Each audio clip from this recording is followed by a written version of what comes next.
It's nothing personal, Maria, Harold Barnes said, not bothering to look up from his computer as he dismissed 15 years of loyal service. We're upgrading the building's image, going more upscale. I stood in his office, still wearing my cleaning uniform, my hands raw from scrubbing floors all morning. Upscale, I repeated, trying to keep my voice steady. Yes. He finally glanced at me, his expression a practiced mix of corporate condescension and fake sympathy.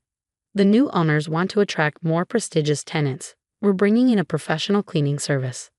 I am professional, I said quietly. I've cleaned this building for 15 years. I know every inch of it.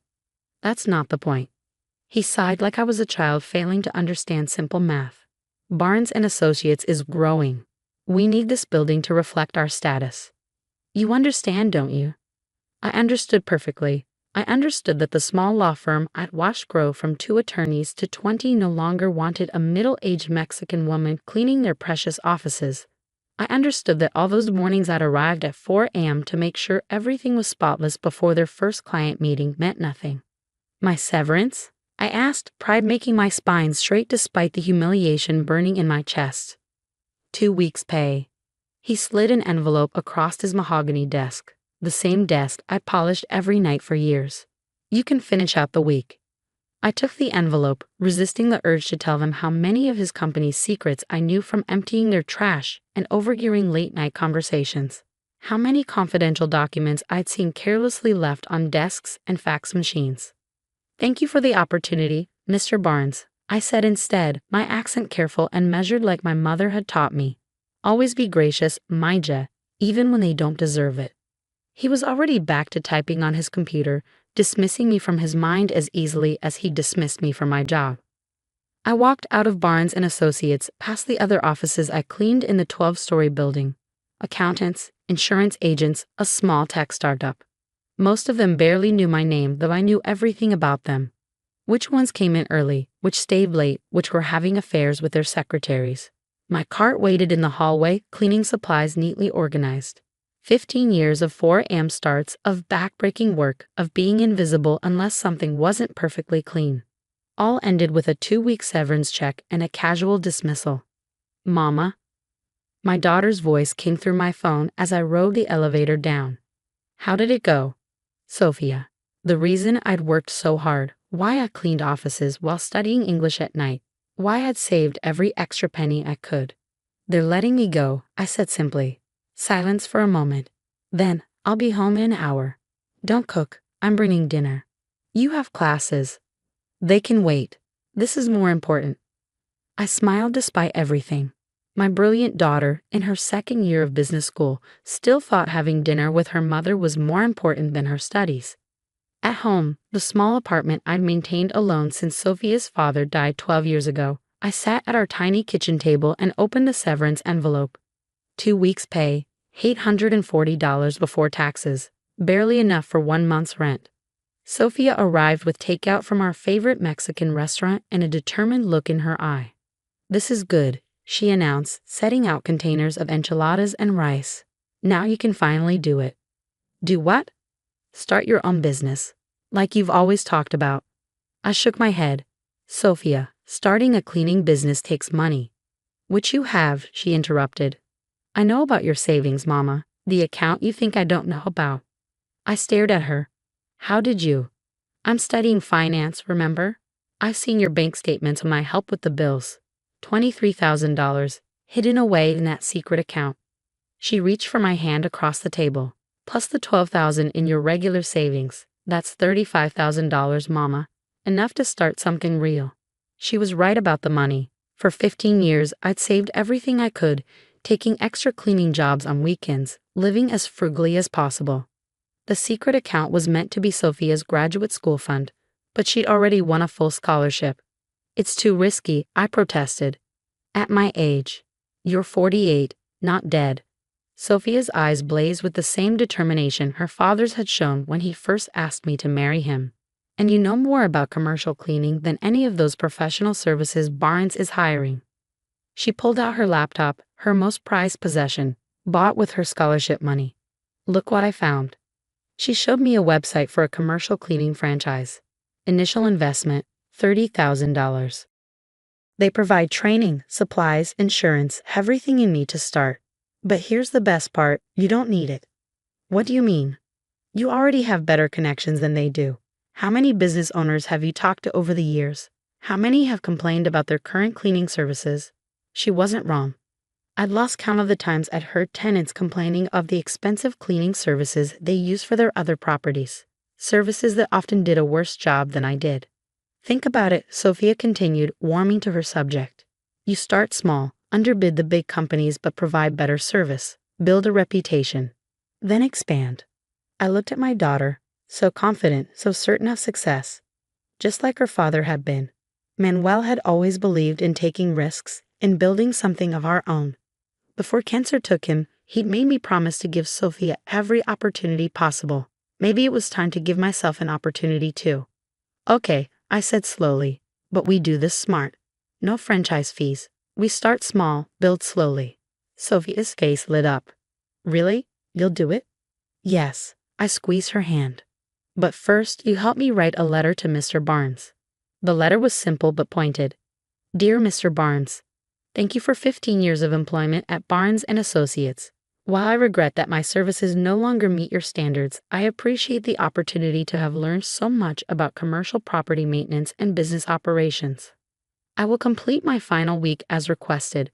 Please ensure my replacement knows about the faulty lock on the supply closet door, the temperamental heating system on the 8th floor, and Mr. Davidson's severe dust allergies.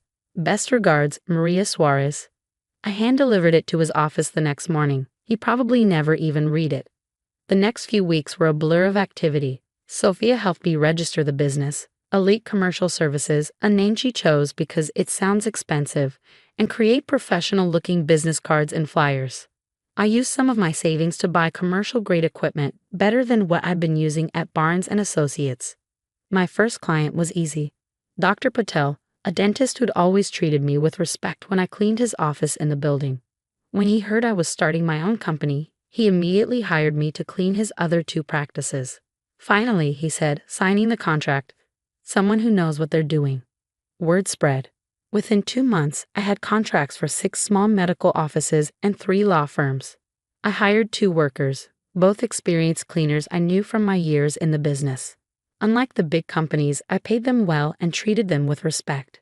6 months in, Elite Commercial Services had 15 clients and 5 employees. Sophia helped me set up proper payroll and insurance systems, using what she was learning in her business classes. Every night, she'd come home excited to show me something new she'd learned that could help the company grow. You need to think bigger, Mama, she said one evening as we reviewed the books. You're making more profit than Barnes & Associates pays their cleaning service and providing better quality. How do you know what they pay? She grinned. I have my sources, and I know their new service is terrible. 3 complaints in the last month alone. I tried not to feel satisfied about that, but I did. Especially when I heard through the grapevine that the professional service Barnes had hired was charging twice what I used to cost them. 1 year after being fired, Elite Commercial Services had 30 clients and 12 employees. We'd moved into a small office of our own, complete with a storage room for supplies and a break room for the staff. Sophia insisted on professional uniforms for everyone, dark blue with the company logo she'd designed. That's when I got the call that would change everything. Mrs. Suarez? The voice was unfamiliar. This is David Chen from Meridian Property Group. We're interested in discussing your services for our entire portfolio of buildings. I sat up straighter. Meridian was one of the largest commercial property owners in the city. Of course, Mr. Chen. I'd be happy to meet. Actually, he interrupted. We'd like you to come to our offices tomorrow morning. Our CEO would like to speak with you directly.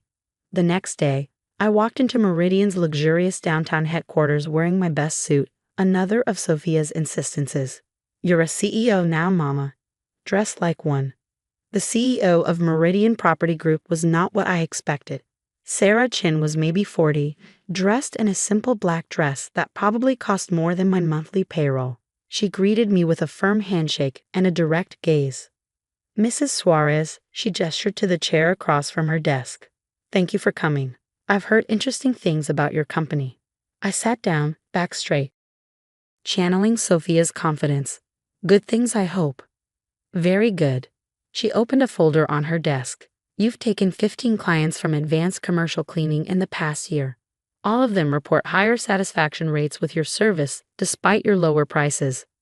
I nodded, wondering where this was going. Advanced Clean has been our provider for 10 years, she continued. We have 63 properties in their portfolio, but lately their quality has been declining. My heart started beating faster. 63 properties? We're considering making a change, Sarah said, but I have concerns about your company's capacity to handle that volume. I met her gaze steadily. Give me 3 buildings as a test. If we don't exceed your expectations in every way, you don't have to consider us for the rest. She smiled, a quick, sharp expression. That's exactly what I wanted to hear. She pulled out a contract. 3 buildings, 90-day trial period. If you succeed, we'll discuss the full portfolio. I read the contract carefully, just as Sophia had taught me. The terms were fair, the expectations clear. The 3 buildings were all downtown, including, I noticed, the one where Barnes & Associates had their offices. When can you start? Sarah asked as I signed. Next week, I said confidently, already planning the staff expansion we'd need. 1 week. She raised an eyebrow. That's ambitious. I've been preparing for an opportunity like this, I replied. My team is ready. That night, I called an emergency staff meeting at our office. All 12 of my employees came, even though it was 8 p.m. We have an opportunity, I told them. But I'll need everyone's help, and we'll need to hire more people fast. They didn't hesitate. Carmen, my first hire, immediately suggested her sister and cousin, both experienced cleaners. Oza knew a whole family who just moved from El Salvador, all with commercial cleaning experience. By the end of the week, we'd hired 10 new employees. Sophia helped me revise our training programs, creating detailed checklists and procedures for every task. We bought new equipment, ordered more uniforms, and set up a proper scheduling system. Our first night in the Barnes & Associates building, I made sure to be there personally. The professional service had left it in terrible shape. Dust in the corners, streaky windows, trash bins overflowing. We have a lot of work to do, I told my team, but this is our chance to show what real professionals look like. We worked through the night, restoring the building to the standards I'd maintained for 15 years. When the first tenants arrived the next morning, they couldn't believe the difference. By the end of the 90-day trial, Meridian Properties had received so many compliments about our service that they didn't even wait for the formal review. Sarah Chen called me directly. How quickly can you take over the rest of our portfolio? We expanded rapidly but carefully. I insisted on maintaining our high standards, personally training each new employee. Sophia, now in her final year of business school, helped me create proper management systems and financial controls. 2 years after being fired as just a cleaner, I sat in my new office, a proper corporate suite downtown, reviewing our company's growth with Sophia. Revenue is up 300% from last year, she reported proudly. We have 140 employees, service contracts for 87 buildings, and a waiting list of potential clients. I smiled, remembering the days of scrubbing floors at 4 a.m. and Barnes & Associates. She grinned. Still complaining about every cleaning service they try. They've gone through 3 since Advanced Clean. That's when I saw it, a notice in the commercial real estate listings. The Barnes & Associates building was for sale.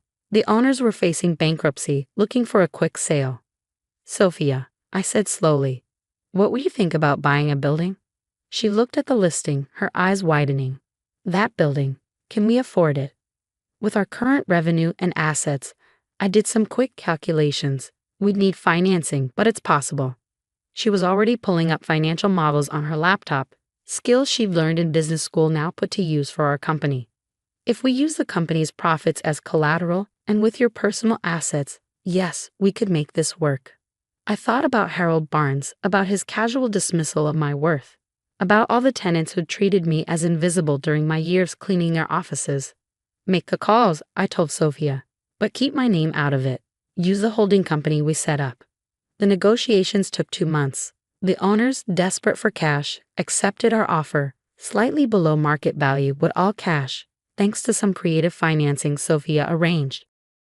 The day we closed the deal, I waited until late afternoon, when I knew Harold Barnes would be in his office. I wore my best suit, no more cleaning uniform, and took the elevator to the 9th floor. His office door was open. He was on the phone, probably with another client he overcharged. I knocked on the doorframe. He looked up, irritation crossing his face at being interrupted. Then confusion as he tried to place me. "Yes," he said, covering the phone's mouthpiece. "Can I help you?" "Hello, Mr. Barnes," I said clearly, my accent now refined by 2 years of corporate meetings. "I'm here about your lease." He frowned. "My lease? Are you with the property management company?" In a way, I stepped into his office, the same office where he'd fired me 3 years ago. "I'm the new owner of this building." The phone slipped from his hand. I enjoyed watching the recognition dawn on his face, followed by disbelief and then something close to fear. "Maria?" he stammered. "But, you're a cleaner." "I was a cleaner," I corrected him. "Now I'm the CEO of Elite Commercial Services, which provides premium cleaning and maintenance services to over 80 high-end properties in this city. And as of today, I own this building." He seemed to shrink in his expensive chair. "About what happened?" I held up a hand. "I'm not here about the past, Mr. Barnes. I'm here about your future. Your lease is up for renewal next month. Are you going to evict us?" I smiled, remembering his words about upgrading the building's image. "No, Mr. Barnes. Unlike some people, I don't dismiss long-term relationships for the sake of image. But there will be some changes." I handed him a folder containing the new lease terms Sophia and I had carefully crafted. "Your rent will increase to match market rates. The building will undergo major renovations to actually become upscale, as you once put it. And of course, all tenants will be required to use Elite Commercial Services for their cleaning needs." He opened the folder with trembling hands. "This rent increase, it's significant. Quality comes at a price," I said using the same condescending tone he'd once used with me. "You understand, don't you?" He looked at me then, really looked at me, and I saw the moment he understood. Understood that the woman he dismissed as just a cleaner now held the power to affect his business, his success, his future. "I'll need your decision by Friday," I said, turning to leave. Then I paused at the door. "Oh, and Mr. Barnes, the cleaning crew starts at 6 a.m. now, not 4 a.m. I believe in treating my employees with respect." Walking out of his office, I felt no triumph, no vindictive pleasure, only a deep satisfaction in knowing that I had built something meaningful, not just a successful company, but a legacy of respect and dignity for the kind of work I had once done. That evening, I hosted a dinner for all my employees and their families at an upscale restaurant, the kind of place I used to clean but could never afford to eat at. Over 100 people attended, representing dozens of countries and cultures. Sophia stood up to make a toast. "To my mother," she said, raising her glass, "who taught me that no honest work is beneath dignity and no dream is beyond reach." I looked around at the faces of my employees, my extended family now, and thought about the journey that had brought me here. From invisible cleaner to respected CEO, from powerless worker to influential owner. The next morning, I arrived at my building, just as the cleaning crew was finishing up. Carmen, now our operations manager, was showing a new employee the proper way to clean the executive offices. "Good morning, Mrs. Suarez," they greeted me with genuine warmth. "Good morning," I replied, noting how spotless everything was. "Excellent work, as always." I took the elevator to my new office on the top floor, the one with the best view of the city. As I unlocked the door, I saw Harold Barnes arriving in the lobby below, looking uncomfortable as he passed the cleaning crew. I smiled, remembering Sophia's words from the night before. No honest work is beneath dignity, and no dream is beyond reach. Opening my computer, I began reviewing plans for our next expansion. After all, there were plenty more buildings in this city that could use an upgrade in their cleaning services, and I knew just the company to provide it.